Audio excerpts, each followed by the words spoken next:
Hi, this is Dawn Barkley, and I am here at Beaches, Turks and Caicos as part of Asta's second annual Caribbean Showcase. And I am here with the Honorable Lisandro Senche. Yes. I got it right. The Minister of Economics and Tourism for the lovely island of Curacao.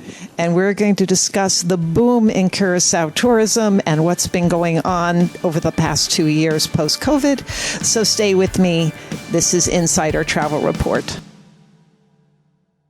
So thank you so much for joining me.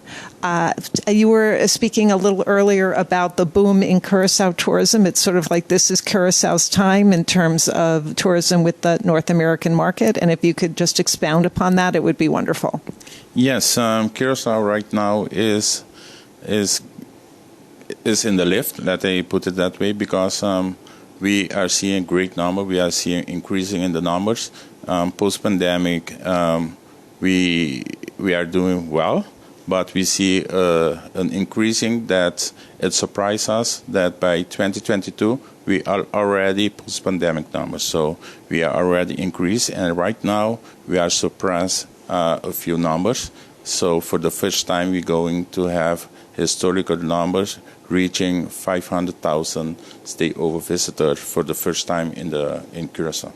And part of that was a deliberate effort to start marketing or expanding your marketing of tourism from just, where you had been for the Dutch market to all of North America, correct? Yes, mainly I have to say we call it in Curacao the Sandal effect, because right now, after the opening of the Sandal Resort, we saw a lot more visitors from the U.S. coming to Curacao, because the marketing that Sandals is doing in the United States is very aggressive, and people all over is seeing the product that we have to offer.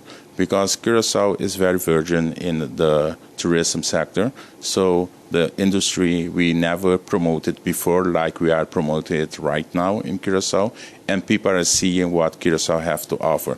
So once they come to Curacao and they experience for themselves, they will lovely to come back and they will promote even more Curacao. So that's why I think Curacao have a lot of product. We have a beautiful landscaping. Curacao is big. It has a lot of beaches, snorkeling, reefs. So we can mention a lot of advantage that we have in compared to the other Caribbean island. And above all, I think our friendly people. So that's one of the things that are selling right now. And I have to say the way Sandal promotes Curacao, promotes Sandal Royal Resort in Curacao, give an advantage for the other hotels also to benefit of that. So between the opening of Sandals and the new hotels that you have coming on, say in the next couple of years, what is the increase in accommodations over what you had before? We see increasing in more than 40% of stay-over tourism. You see also in the flight schedule of the airlines, because right now American Airlines is expanding a daily flight in the route of Charlotte to Curacao. We see also JetBlue is going from 3 to 5 flights weekly. We see that Delta Airlines is introducing a new route, Atlanta to Curacao. We are seeing also from the other states that there is also expanding more flights capacity to come to Curacao. So it is an increase of 33% of flights from North America region to Curacao right now. Amazing. And you mentioned your reef. Your reef is growing where other reefs are dying. What is that all about? And why should divers be running to Curacao? That's one of the things that right now they are trying to let's say, do research on it. Why Curacao, the reef in Curacao is still growing, while they saw at the other part of the world, the reef are dying. So it's something that for the I say those that did research on the water, on the reef, is amazing to see what is the cost. That in Curacao, the reef are so lively, it's so growing, and at the other parts of the world, they see that they are dying. So I cannot explain why, but I think that have a lot to do of where we are situated in the Caribbean. So Curacao is out of the hurricane zone, so we don't have a lot of pollution down there,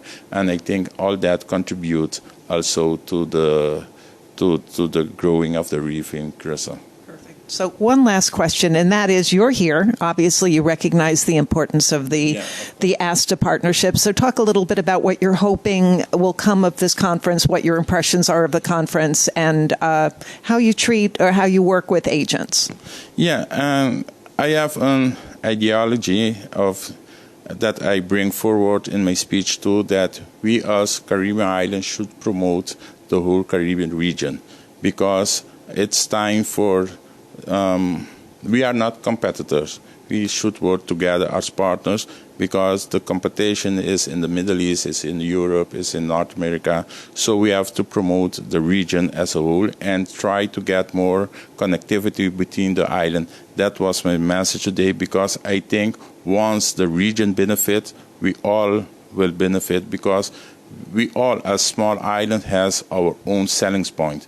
I say always we have our own flavor in the Caribbean, so we cannot compete with each other, because we all have sun, we all have sand, and we all have sea. So we all have beautiful beaches, we all have good food. So I think is the experience that we will give to the tourists will make the difference. So as a whole, and bring the people to the Caribbean and let they experience multi-destination will be the key in a few years, so to grow the Caribbean region as a whole and promote the Caribbean region, so everybody gonna benefit. It's a wonderful mission. Thank you so much for joining me. Thank you. This is Dawn Barkley with Insider Travel Report.